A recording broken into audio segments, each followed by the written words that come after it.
Le rapport des chrétiens avec l'argent, et en particulier des catholiques avec l'argent, n'est pas toujours simple. Il y a une forme de culpabilité chez un certain nombre de catholiques parce qu'ils estiment que le fait de posséder des biens matériels d'une certaine aisance serait conforme plutôt à l'esprit du monde et s'opposerait d'une manière ou d'une autre à l'évangile. Et puis pourquoi eux en ont et d'autres pas et en manquent cruellement.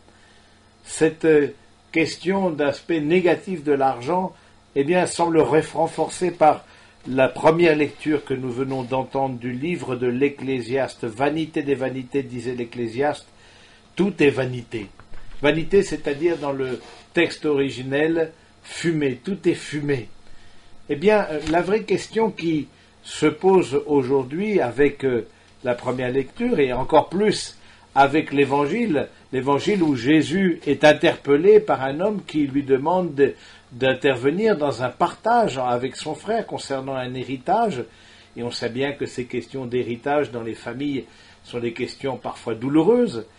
Eh bien, Jésus remet au fond les richesses matérielles, et en particulier l'argent, dans sa vraie dimension. Il y a eu parfois une forme d'opposition entre riches et pauvres, véhiculée par une certaine tendance de l'Église, une forme de lutte des classes, mais Jésus n'est jamais rentré dans cette dimension d'opposition entre riches et pauvres.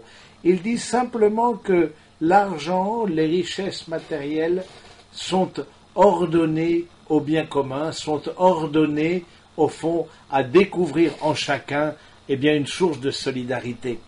La vision sociale de l'Église est assez originale face à un communisme qui dit que les biens matériels sont à tous et pour tous, le libéralisme qui dit que le bien, l'argent est à moi et pour moi.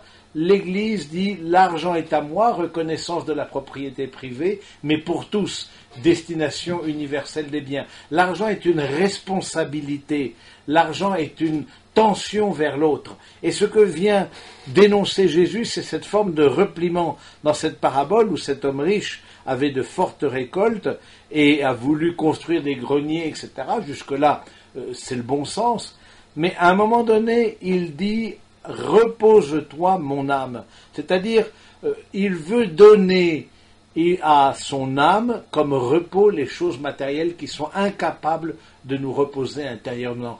Il veut donner à l'être un l'avoir. Il veut que l'avoir lui donne l'être d'une certaine manière. Et c'est là l'idolâtrie. Ce que Jésus vient dénoncer, ce n'est pas tant la possession d'argent ou pas, mais l'idolâtrie de mettre l'argent au cœur même de notre vie, cette sécurité, cette confiance dans le matériel, alors que notre seule confiance est en Dieu, comme Jésus le dit dans cette parabole, « Tu es fou, cette nuit même on te redemande ta vie, et ce que tu auras mis de côté, qui l'aura ?» La question est de savoir, est-ce que c'est nous qui possédons l'argent ou est-ce que c'est lui qui nous possède? Est-ce que nous sommes comme dépendants intérieurement des choses matérielles, non pas dans le sens habituel d'une vie qui a besoin de matériel, parce que nous sommes des êtres incarnés et nous avons besoin d'un toit, nous avons besoin d'électricité, nous avons besoin d'un certain nombre de choses, de confort pour que l'humanité puisse, notre humanité puisse s'épanouir, et l'Église contribue dans des pays plus pauvres à faire que, justement, ces conditions nécessaires à l'humanité, conditions matérielles, soient remplies. Mais Jésus vient comme nous libérer intérieurement de cette forme de possession. Nous nous laissons posséder par le culte du confort, nous nous laissons posséder par l'argent, et ça devient le moteur de notre existence, notre préoccupation principale, notre sujet de discussion principal.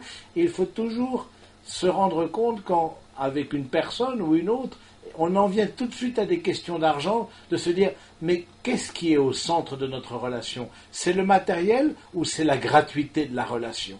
Alors demandons à Jésus justement aujourd'hui de nous libérer intérieurement. Alors comment se libérer intérieurement? Parce que c'est une autre question. Comment faire pour que nous puissions avoir un rapport au matériel et à l'argent plus paisible? Une des pistes qui pourrait être envisageable, c'est accueillir le manque. Accueillir le manque de différentes formules, de différentes manières, que ce soit par le contretemps, une voiture cassée ou un élément qui n'est pas là et qui devrait fonctionner, ou que sais-je, hein, le manque. Mais aussi accueillir le manque, au fond, quand ma situation financière ne me permet pas d'acheter telle ou telle chose, ou ne me permet pas de grandir dans un niveau de vie comme je le souhaiterais, et quand j'en aurai légitimement eh bien, le désir, eh bien, ce manque-là va nous rendre libres, parce que c'est ça. Jésus veut nous rendre libres face à l'argent, face à cette idolâtrie de l'argent, pour que nous soyons dans une possession, non pas à travers l'argent, mais que ce soit Dieu lui-même qui vienne nous remplir intérieurement. Alors, accueillir le manque dans notre vie, c'est accueillir la limite, et accueillir la limite, c'est sortir de la toute-puissance. Parce qu'au fond, c'est ça. L'argent nous donne une puissance, que l'on ait beaucoup ou pas, hein, ça dépend, bien sûr, plus on en a, plus on a de puissance, mais l'argent est lié au pouvoir. Et donc, du coup, avoir une juste relation à l'argent, c'est avoir aussi une juste relation au pouvoir, et Jésus veut nous faire sortir de la toute-puissance pour nous laisser aimer par lui, et que lui-même soit le bien de notre vie et l'unique nécessaire. Alors, c'est une école, un apprentissage. Chacun, on a à évangéliser notre rapport aux choses matérielles, que ce soit parce que c'est une préoccupation extrême ou excessive, mais aussi par défaut. Quelqu'un qui ne considérerait pas la vraie valeur des choses, quelqu'un qui d'une certaine manière se moquerait du matériel, parce que moi je suis dans le spirituel, vous comprenez, moi je suis au-delà de tout ça, ce n'est pas non plus évangélique. Les choses ont une valeur et il faut travailler pour les obtenir, ou d'autres ont travaillé pour les obtenir, comme le cas d'héritage. Donc, avoir une juste valeur, donner une juste valeur aux choses, c'est aussi donner une juste valeur aux personnes. Et on voit bien que le rapport que l'on a avec les choses se prolonge bien souvent dans le rapport que l'on a avec les personnes. Si on a une toute-puissance grâce à l'argent, il est fort à parier que l'on ait une forme de toute-puissance, de désir de domination face aux autres, avoir le dernier mot, avoir toujours raison, que les autres fassent notre volonté, etc. etc.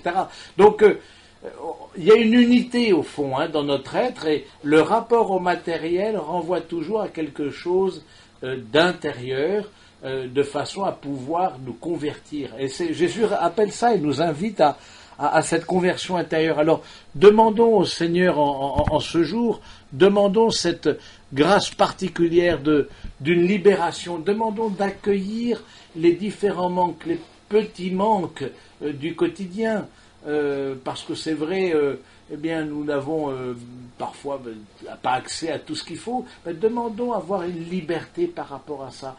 Et pendant ce temps de vacances, qui est un temps propice aussi à la réflexion, à la contemplation de la nature, etc., remettons le curseur sur les vrais biens. Les vacances, c'est aussi la rencontre avec un certain nombre d'amis ou de familles, c'est aussi le contact avec la création, c'est aussi le repos. Eh bien, Jésus nous invite à nous reposer en lui. Les vacances n'est pas le repos de Dieu, mais le repos en Dieu. Donc on se repose en Dieu et on ne se repose pas de Dieu. Alors voilà, on demande à Jésus, à travers cette parabole qui nous interroge tous, eh bien que nous puissions convertir notre cœur et mettre, comme le dit l'apôtre Saint Paul dans la deuxième lecture, de tendre vers les réalités d'en haut et non pas celles de la terre. Amen.